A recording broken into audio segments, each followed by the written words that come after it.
No Amazonas, há pesquisadores que se dedicam a estudar sobre a logística da nossa região. E um desses pesquisadores é o professor da Universidade Federal do Amazonas, UFAM, Augusto César Barreto Rocha. Professor, quando se fala em logística no estado do Amazonas, a gente debate muito sobre os impactos ambientais que podem ser causados pela construção de uma estrada. Como é que é possível fazer essas rodovias sem gerar esses impactos ao nosso bioma? É impossível fazer uma rodovia sem impactos ao bioma. É uma premissa equivocada.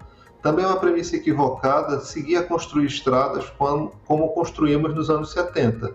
Repetir os erros da Transamazônica é completamente inaceitável. Não há como. Então a gente precisa seguir a construir uma infraestrutura de transportes na região. É um fato, é uma necessidade para que possa existir atividade econômica, porque a infraestrutura é anterior à atividade econômica e não posterior. Então, já que ela é anterior, precisa ser construída a infraestrutura, estradas, portos, aeroportos, enfim, infraestrutura de transporte como um todo. Nós precisamos trazer o paradigma construtivo das rodovias para um paradigma do século XXI. Nós precisamos construir a estrada e fazer a proteção do entorno da estrada, por meio de reservas, por meio de governança no entorno da estrada, senão de fato haverá um desmatamento terrível. Se nós observarmos o que foi feito, por exemplo, na BR-174, que conecta Manaus com Boa Vista, há um trecho de uma reserva indígena. Ao longo de toda a reserva, há governança feita pelos povos originários, pelos índios da região, e não há nenhum desmatamento naquela área. Então a gente precisa, a exemplo do que se aprendeu na BR-174, trazer outras medidas para as novas rodovias e não simplesmente desmatar e esperar que as pessoas não façam nada. A gente até tem, uma estrada que, em teoria, liga o resto do Brasil, que a gente sabe que não está finalizada. E essa falta de uma estrada trafegável para a gente sair aqui do Amazonas e até mesmo viajar a passeio, se possível, ela causa impactos. Eu queria saber que impactos essa falta de estradas trafegáveis para ligar o Amazonas aí aos outros estados do Brasil, ela traz para o setor logístico aqui no Amazonas, na Amazônia. A gente paga muito mais caro porque não há concorrência. O modal aquaviário ele se transforma na grande alternativa para grandes volumes de cargas. O aeroporto de Manaus hoje é o terceiro maior aeroporto do país em cargas. O primeiro é Guarulhos, o segundo Campinas, terceiro Manaus. A gente atrai muita carga de avião que talvez não precisasse vir de avião. Então nós pagamos muito caro pelos produtos pela ausência de alternativas. Se nós observarmos nos supermercados, tem até supermercado que etiqueta morango aéreo. É uma coisa bem exótica, porque aquele morango veio de avião. Ele pagou um frete muito caro e assim a gente vai pagar caro pelo morango, por vários alimentos que terminam tendo que vir de avião. E os navios, eles demoram bastante. A estrada seria muito mais rápida para vários trânsitos, não para todo o Brasil, mas seria uma parcela das cargas. Ao haver a concorrência da estrada, pelo natural equilíbrio de oferta e demanda e pressão de alternativas de transportes, faz com que existisse uma queda dos custos. O senhor costuma falar que o Amazonas ele é estrategicamente bem localizado para a logística, né? Por que o estado é tão importante? E por que ele pode ser considerado bem localizado?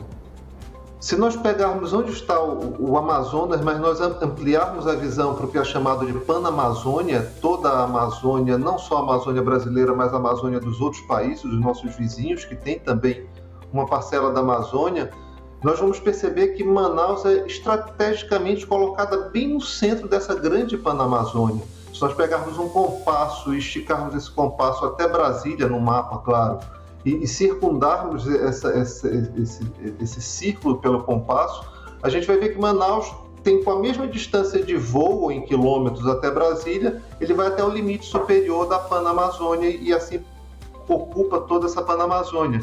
Ou seja, aqui em Manaus poderia ser um local de concentração, por exemplo, de todos os voos destinados à Panamazônia. Imagine que os voos que fossem para a Venezuela, para a Colômbia, para o Suriname, para a Guiana, enfim, para os países nossos vizinhos que têm a Amazônia, começassem a enxergar Manaus como um concentrador de voos, como um hub, como é chamado no setor aéreo, para concentrar voos.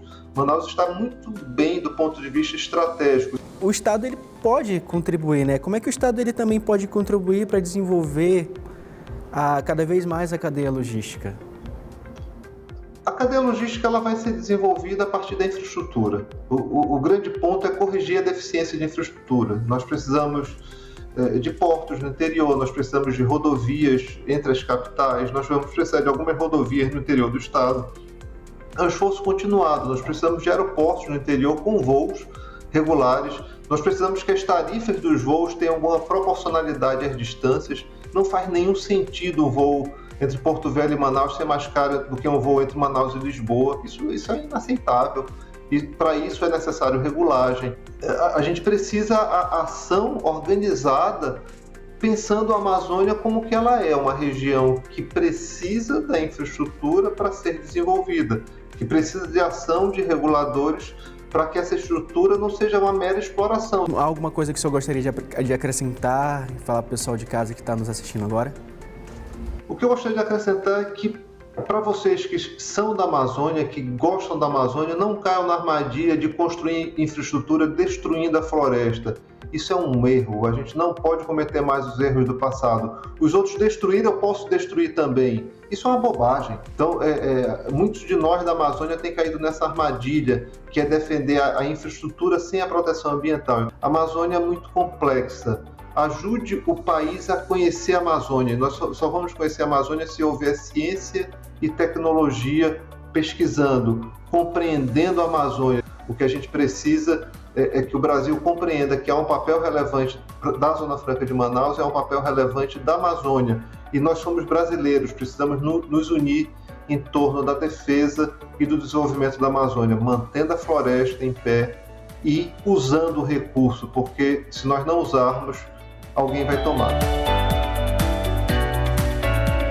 E no episódio dessa semana, você pode entender um pouco mais sobre como funciona a logística na Amazônia e como o setor superou as dificuldades e adversidades encontradas em nossa região.